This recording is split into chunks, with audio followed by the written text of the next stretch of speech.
اعوذ باللہ من الشیطان الرجیم بسم اللہ الرحمن الرحیم وَأَتِمُّوا الْحَجَّ وَالْعُمْرَةَ لِلَّهِ، اور پورا کرو حج اور عمرہ کو اللہ کی رضا کے لیے۔ حج کے کچھ فضائل ہم نے پڑھے۔ آج ہم حج نہ کرنے پر کتنی سخت وعید ہے اور کتنا سخت گناہ ہے، یہ ہم اس پر کیا کریں گے، گفتگو کریں گے۔ کہ ہم لوگ سمجھتے ہیں کہ یار ٹھیک ہے، ابھی پیسے ہیں میرے پاس، یہ 12-15 لاکھ روپے ہے، اچھا میں ذرا فلانا کاروبار میں لگا لوں، پھر وہاں سے آئیں گے نا، پھر دیکھیں گے حج کریں گے، اچھا میں فلانا کام کر لوں، فلانا کر لوں، پھر کریں گے۔ ہم لوگ جو ہے حج کو کیا کر دیتے ہیں، اس طرح ڈیلے کرتے کرتے بہت اینڈ میں جب بوڑھے ہو جاتے ہیں پھر کرتے ہیں، ٹھیک ہے۔ حالانکہ حج کی وجہ سے انسان کی زندگی میں تبدیلی آتی ہے، وہ پکا مومن بنتا ہے۔ ہم نے ساری زندگی گزار دی، اینڈ میں کیا لینے جاتے ہیں؟ پھر تو اب تو حج میں اتنی مشقت ہو گئی نا، اتنی دنیا ہوتی ہے، اتنا رش ہوتا ہے کہ حج کے افعال کو صحیح طریقے سے ادا کرنا ہی بہت مشکل ہو گیا۔ تو اس لیے کوشش کرنی چاہیے کہ حج کیا کیا جائے، جوانی میں کیا جائے۔ اللہ تعالیٰ کا قرآن میں ارشاد ہے وَلِلَّهِ عَلَى النَّاسِ حِجُّ الْبَيْتِ مَنِ اسْتَطَاعَ إِلَيْهِ سَبِيلًا وَمَنْ كَفَرَ فَإِنَّ اللَّهَ غَنِيٌّ عَنِ الْعَالَمِينَ، کہ اللہ کی رضا کے لیے لوگوں کے ذمے حج کرنا فرض ہے۔ کس کے ذمے؟ جو وہاں جانے کی طاقت رکھتا ہو، اور جو منکر ہو تو اللہ کا کیا نقصان ہے۔ اللہ تمام جہان سے غنی ہے، یعنی بے پرواہ ہے۔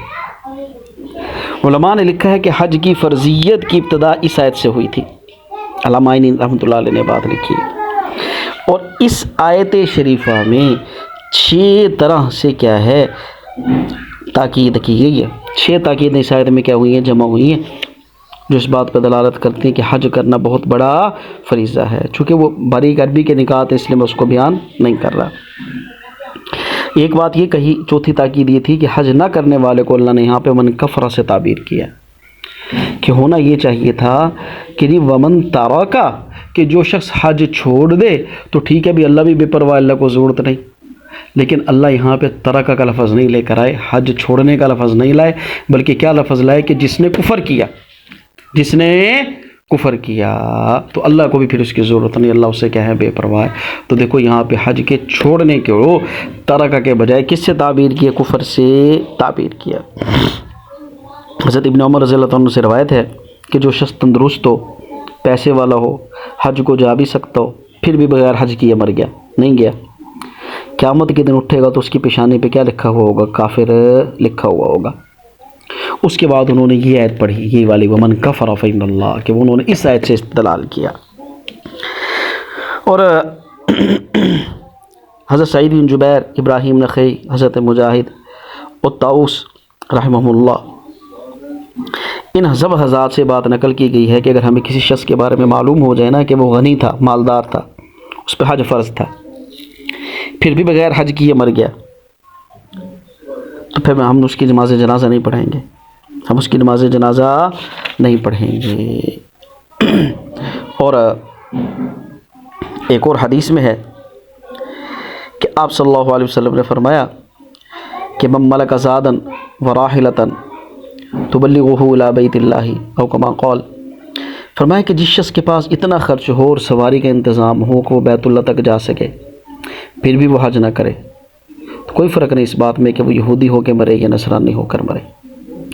اس کے بعد آپ صلی اللہ علیہ وسلم نے اپنے ارشاد کی تائید میں یہی آیت پڑھی جو ہم نے پڑھی تھی، ومن کفر فإن اللہ غنی عن العالمین۔ اور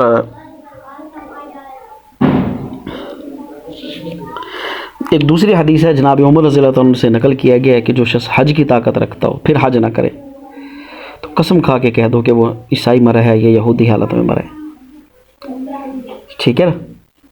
اور ایک اور حدیث میں آتا ہے، حضرت عمر رضی اللہ عنہ سے نقل کیا گیا ہے، فرماتے ہیں میرا دل چاہتا ہے کہ تمام شہروں میں ایک اعلان کرا دو کہ جو شخص طاقت ہونے کے باوجود، قدرت ہونے کے باوجود حج نہ کرے، میں اس پہ جزیہ مقرر کر دوں کہ یہ مسلمان نہیں ہے، یہ مسلمان نہیں ہے۔ اور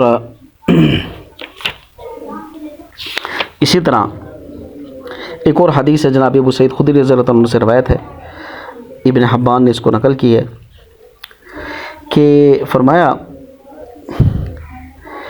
کہ اللہ تعالیٰ فرماتے ہیں کہ جو بندہ ایسا ہو کہ میں نے اس کو صحت بھی دے رکھی ہو، اس کو روزی کی وسعت بھی دے رکھی ہو، پھر اس کے اوپر 5 سال اس طرح کے گزر جائیں کہ وہ میرے دربار میں حاضر نہ ہو، وہ ضرور محروم ہے۔ وہ کیا ہے؟ محروم ہے کہ اللہ نے سب کچھ دے رکھا ہے، تو 5 سال ہو گئے تو میرے پاس آئے ہی نہیں، ٹھیک ہے نا جی۔ اور ایک اور روایت میں ہے کہ آپ صلی اللہ علیہ وسلم نے فرمایا کہ کوئی مرد ہو یا عورت ہو، وہ کسی ایسی جگہ پہ خرچ کرنے سے کنجوسی کرتا ہے جہاں اگر خرچ کرتا تو اللہ اس سے راضی ہوتا، نہیں خرچ کیا، پھر وہ ایسی جگہ خرچ کرے گا جہاں پہ اللہ اس سے ناراض ہوگا۔